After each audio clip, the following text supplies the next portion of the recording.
Naturally അത് മേഞ്ഞ് നടന്ന് പുല്ല് തിന്നുന്നതാണ് അതിൻ്റെ മെറ്റബോളിസത്തിനും ഡൈജഷനും ഒക്കെ നല്ലത്. കഴിക്കും എപ്പോഴും നമ്മൾ ഫാമിൽ കെട്ടിയിട്ട് വളർത്തുന്നതിനേക്കാളും കാലിനും കഴിക്കുകയൊക്കെ എക്സസൈസ് ആവും. പാലിന് കൊഴുപ്പും അതിൻ്റെ പാലിൻ്റെ ക്വാളിറ്റി വളരെ കൂടുതലായിരിക്കും. നമ്മുടെ ഫീഡ് കോസ്റ്റ് കുറച്ച് കുറഞ്ഞിരിക്കും.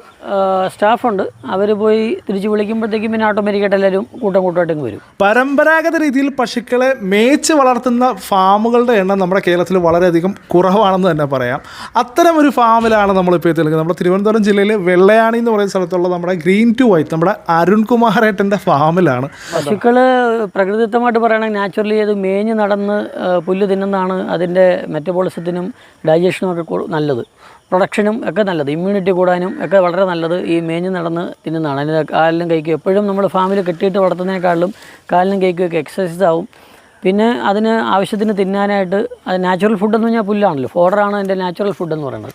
അപ്പോൾ അത് മേഞ്ഞ് നടന്ന് തിന്നുന്ന പശു